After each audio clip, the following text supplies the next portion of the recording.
वैसे तो टीचिंग मेरा प्रोफेशन नहीं है और मैं किसी को सिखा भी नहीं सकता, लेकिन अगर किसी को सिखाना भी हो तो मैं कोशिश करता हूँ कि उसे सही ढंग से और सिंपल तरीके से सिखा सकूँ।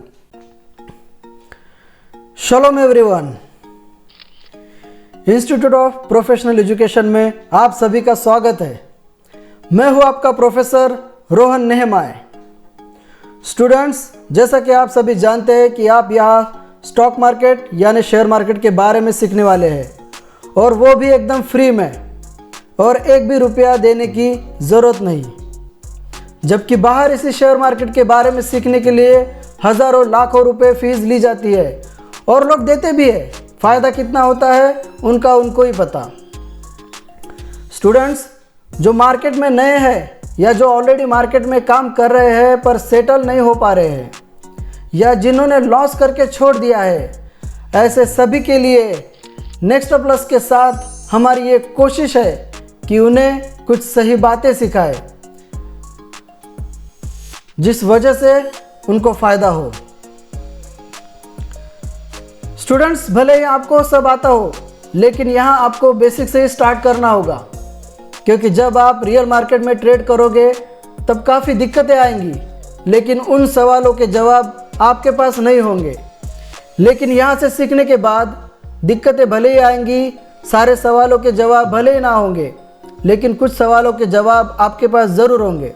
जैसा कि मार्केट में जब हम ऑर्डर प्लेस करते हैं तो बहुत बार ऐसा होता है कि वो ऑर्डर एग्जीक्यूट नहीं होता है। तो वो ऑर्डर क्यों नहीं एग्जीक्यूट हुआ, ये जो सवाल है इसका जवाब आपके पास ज़रूर होगा।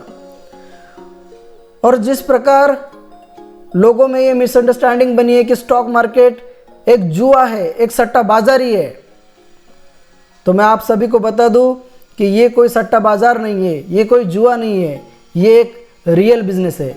और यहाँ से सीखने के बाद इस तरह की जो भी मिसअंडरस्टैंडिंग है वो सारी दूर हो जाएंगी।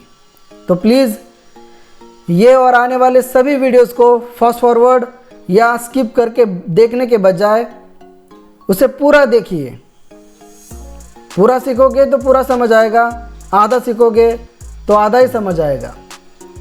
तो चलिए शुरू करते हैं। बिजनेस क्या है, ये हमें सबसे पहले समझना ज़रूरी है। जो मार्केट होता है या फिर स्टॉक मार्केट, आप इसको जो कॉमन मार्केट जो हमारे यहाँ पे अवेलेबल होते हैं, हम जैसा देखते हैं, जो एक मार्केट प्लेस होता है वो हो गया, या फिर स्टॉक मार्केट है, तो इसको भी हम समझेंगे कि ये एक्चुअली है क्या। और ये जो स्टॉक मार्केट का जो बिज़नेस है ये किस तरीके से वर्क करता है, और जो हमारे आसपास जो मार्केट प्लेस है, जो नॉर्मल बिज़नेस हम देखते हैं, उन बिज़नेस में और स्टॉक मार्केट के बिज़नेस में क्या सिमिलरिटीज़ है, ये भी हम समझेंगे।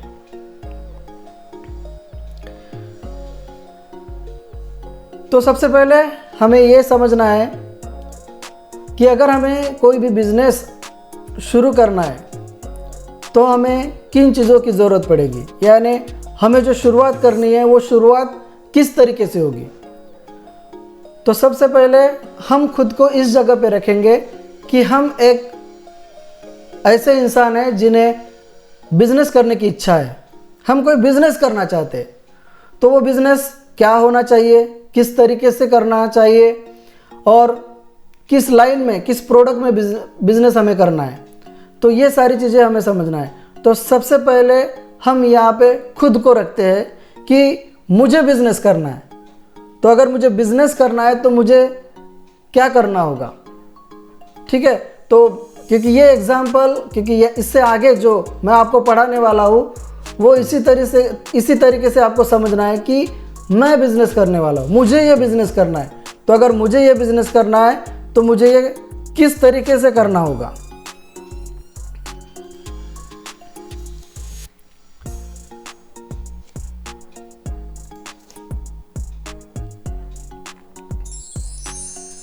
तो सबसे पहले हम मान लेते हैं कि हमने डिसाइड कर लिया है कि हमें बिज़नेस करना है। ओके, अब ये जो बिज़नेस करना है हमें, तो हमें ये भी सोचना है कि ये बिज़नेस करने के लिए हमें एक आइडिया की ज़रूरत है, एक पर्पस की ज़रूरत है। यानी जो भी हम बिज़नेस करेंगे वो बिज़नेस किस लाइन में होगा, किस प्रोडक्ट में होगा, यानी हमें किस चीज़ों का बिज़नेस करना है। तो सबसे पहले ये जो 2 पॉइंट्स होते हैं ये इम्पोर्टेंट होते हैं। सबसे पहला कि हमें ये समझना है कि मुझे बिज़नेस करना है। दूसरा कि हमें कौन सा बिज़नेस करना है, फिर वो बिज़नेस की कौन सी आइडिया है अपने पास, फिर वो बिज़नेस का क्या ऑब्जेक्टिव है, क्या पर्पज़ है कि ओके मुझे ये बिज़नेस करना है, मुझे कपड़ों का बिज़नेस करना है, मुझे ज्वेलरी का बिज़नेस करना है, मुझे डेली नीड्स वाला बिज़नेस करना है, ग्रोसरीज में बिज़नेस करना है, मुझे शूज़ में बिज़नेस करना है। तो हमें ये सोचना है कि मुझे बिज़नेस कौन सा करना है। फिर इसमें तीसरा पॉइंट आता है जो सबसे इम्पोर्टेंट है, वो है फंड, मनी, और इसको कैपिटल भी कहा जाता है कि अगर मुझे बिज़नेस करना है तो मेरे पास ये जो पैसा है कहाँ से आएगा, और ये इन्वेस्टमेंट जो मुझे करनी है, मुझे जो बिज़नेस चालू करना है उसके लिए कितने पैसों की ज़रूरत पड़ेगी। मुझे शॉप लेना है तो उसके लिए कितने पैसों की ज़रूरत पड़ेगी, फिर वो शॉप लेने के बाद उसमें जो मैं सामान रखूँगा, जो फर्नीचर बनाऊँगा या जो मैं प्रोडक्ट्स रखूँगा जिसको मुझे बेचना है, उसके लिए कितने पैसों का खर्चा होगा। ये सारी चीज़ों को हमें ध्यान में रखना है। तो बिज़नेस स्टार्ट करने के लिए ये 3 मेन इम्पोर्टेंट बातें हैं जो हमें समझनी है कि हमें बिज़नेस करना है, फिर हमें बिज़नेस करना है तो कौन सा करना है, और जो बिज़नेस करना है उसके लिए कितने पैसों की ज़रूरत पड़ेगी।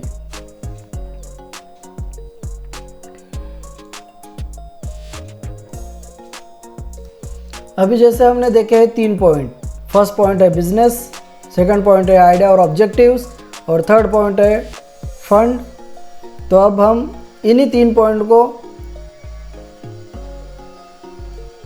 अच्छे से समझेंगे, लेकिन उल्टे तरीके से समझेंगे। सबसे पहले हम लेंगे third point, fund, money, capital.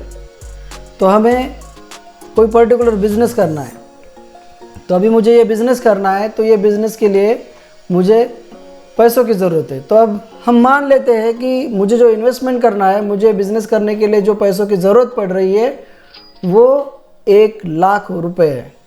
ठीक है, बिज़नेस अमाउंट कुछ भी हो सकती है। शायद अगर आपका नॉर्मल बिज़नेस है तो 1 लाख रुपए लगेंगे, थोड़ा बड़ा बिज़नेस है तो 5 लाख लगेंगे, उससे थोड़ा बड़ा है 10 लाख लगेंगे, और उससे भी बड़ा है तो शायद 1 करोड़, 10 करोड़, कुछ भी लग सकते हैं। लेकिन ये जो एग्जाम्पल्स है, ये जो हमें जो सीखना है, जो समझना है, तो हम ये 1 लाख रुपए का ही एग्जाम्पल लेके चलेंगे।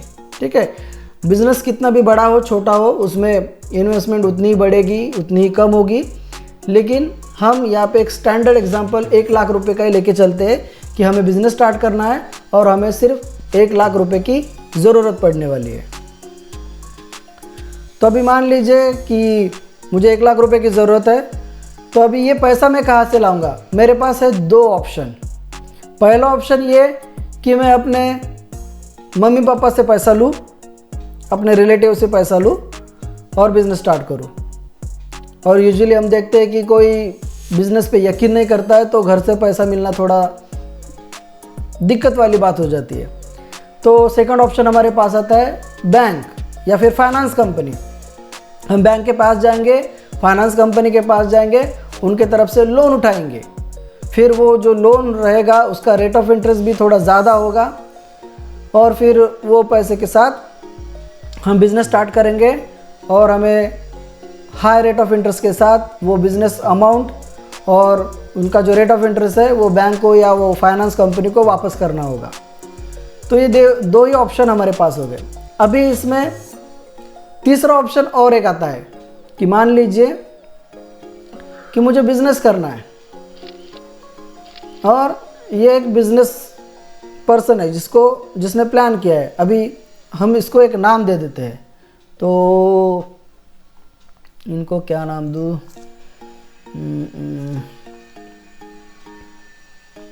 ओके चलो मैं इसको खुद का ही नाम दे देता हूँ। ठीक है, तो ये है मिस्टर रोहन। ओके।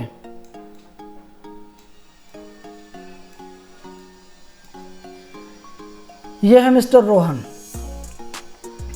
और इनको करना है बिजनेस। तो मैं गया अपने दोस्त के पास और उनको मैंने समझाया कि ऐसा ऐसा है और मुझे बिज़नेस करना है, तो लेकिन मेरे पास पैसे कम है, तो अगर तुम इंटरेस्टेड हो तो तुम मेरे बिज़नेस में इन्वेस्ट कर सकते हो। अगर तुम इन्वेस्ट करोगे तो तुम मेरे साथ पार्टनर बनोगे, मेरे साथ पार्टनरशिप करोगे, और जब कंपनी को प्रॉफिट, हमारे बिज़नेस को जब प्रॉफिट होगा तब हम ये प्रॉफिट इक्वली शेयर करेंगे। तो मेरे पास अभी फ़िलहाल जो पैसे हैं वो खाली सिर्फ 50,000 ही रुपये है। और मैं अपने पार्टनर के पास गया। पार्टनर के पास जाने के बाद पार्टनर को मैंने कन्विंस किया और पार्टनर ने भी अपने तरफ से 50,000 रुपये दे दिए। तो अभी यहाँ पे क्या हो गया कि जो 1 लाख रुपए की ज़रूरत हमें थी बिज़नेस करने के लिए, तो अगर मेरे पास 1 लाख रुपए है तो मैं उसके साथ अपना बिज़नेस स्टार्ट कर सकता हूँ। लेकिन मेरे पास अगर 1 लाख रुपए नहीं है तो मेरे पास पहला ऑप्शन था कि मैं अपने मम्मी पापा के पास जाऊँ या अपने रिलेटिव के पास जाऊँ, उनसे पैसे मांगूँ। दूसरा ऑप्शन ये था कि मैं बैंक के पास जाऊँ, फाइनेंस कंपनी के पास जाऊँ, उनके पास से पैसा लूँ। लेकिन तीसरा ऑप्शन मेरे पास ये है कि मैं अपने किसी फ्रेंड के पास जाऊँ, या फिर फॉर एग्ज़ाम्पल मान लीजिए कि मैं अपने फैमिली मेम्बर के ही पास गया, या फिर मैं अपने रिलेटिव के पास गया, या फिर मैं अपने फ्रेंड के पास गया और उनको मैंने अपना बिज़नेस समझाया। अगर वो कन्विंस होते हैं तो उनको मैं, जब उनके तरफ से मैं पैसे लूँगा तो उन्हें मेरे बिज़नेस में पार्टनरशिप भी दूँगा। तो अभी मुझे मेरे बिज़नेस में 1 लाख रुपए की ज़रूरत है, तो 50,000 मैंने लाए और जो मेरी पार्टनर है उन्होंने 50,000 रुपये लाए और हमने 50,000 रुपये इन्वेस्ट कर दिए। इस तरीके से हमारे पास 1 लाख रुपए जमा हो गए।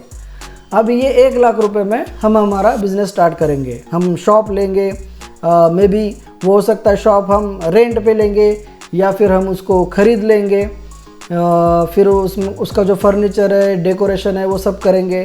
फिर जो प्रोडक्ट हम बेचने वाले हैं वो प्रोडक्ट हम मार्केट से लेके आएंगे, हमारे शॉप पे रखेंगे, और जब भी कस्टमर आएगा तो वो कस्टमर को हम वो प्रोडक्ट बेचेंगे।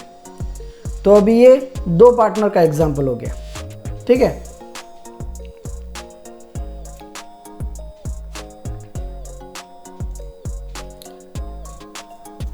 तो जैसे यहाँ पे हम 2 पार्टनर मिलके बिज़नेस को स्टार्ट कर रहे हैं। अभी ये पार्टनर ढूंढना और उसको हमारे साथ पार्टनरशिप देना, उनकी तरफ से पैसे लेना, इसमें क्या बेनिफिट है? इसमें ये बेनिफिट है कि जो बैंक है, जो फाइनेंस कंपनी है, उनको मुझे हाई रेट ऑफ इंटरेस्ट के साथ पैसे वापस करने की ज़रूरत नहीं पड़ेगी। और जो मेरे फ्रेंड है या फिर जो मेरे फैमिली मेम्बर है या फिर रिलेटिव है, उनमें से अगर कोई मेरा पार्टनर बनता है तो मैं हमारे बिज़नेस में उनको पार्टनरशिप भी दे रहा हूँ कि अगर मैंने 50,000 रुपये इन्वेस्ट किए हैं तो मेरी जो पार्टनर है वो भी 50,000 इन्वेस्ट करेंगी और हम दोनों मिलके साथ में बिज़नेस करेंगे, और जब हमको प्रॉफिट होगा तो हम ये प्रॉफिट इक्वली शेयर करेंगे। अभी जिस तरीके से हम यहाँ पे समझते हैं कि मैंने ये 50,000 रुपये लाए और मेरी जो पार्टनर है उसने ये 50,000 रुपये लाए, तो हमारा इन्वेस्टमेंट हो गया, मेरा हो गया 50% और इसका भी हो गया 50%, ठीक है। दोनों का भी 50-50% हो गया, इसलिए ये 50,000, ये 50,000, तो इस तरीके से हमारे टोटल बन गए 1 लाख रुपए। तो जब मेरा जो बिज़नेस है जब प्रॉफिट कमाएगा और जो भी प्रॉफिट हमारे पास होगा तो वो प्रॉफिट हम इक्वली शेयर करेंगे, जिसमें मेरा 50% होगा और जो मेरी पार्टनर है उसका भी 50% होगा। तो ये इसमें बेनिफिट ये है पार्टनर का कि दोनों हम साथ में पैसे ला रहे हैं, दोनों भी काम कर रहे हैं और जो प्रॉफिट हो रहा है दोनों हम इक्वली शेयर कर रहे हैं।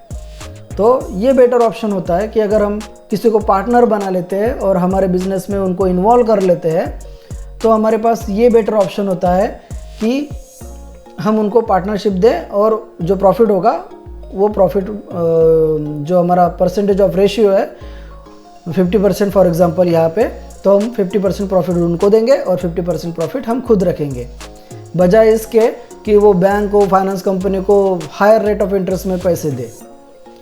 तो अभी हम ये एग्जांपल देख रहे हैं कि हम 2 पार्टनर्स हैं और हम मिलकर बिजनेस कर रहे हैं।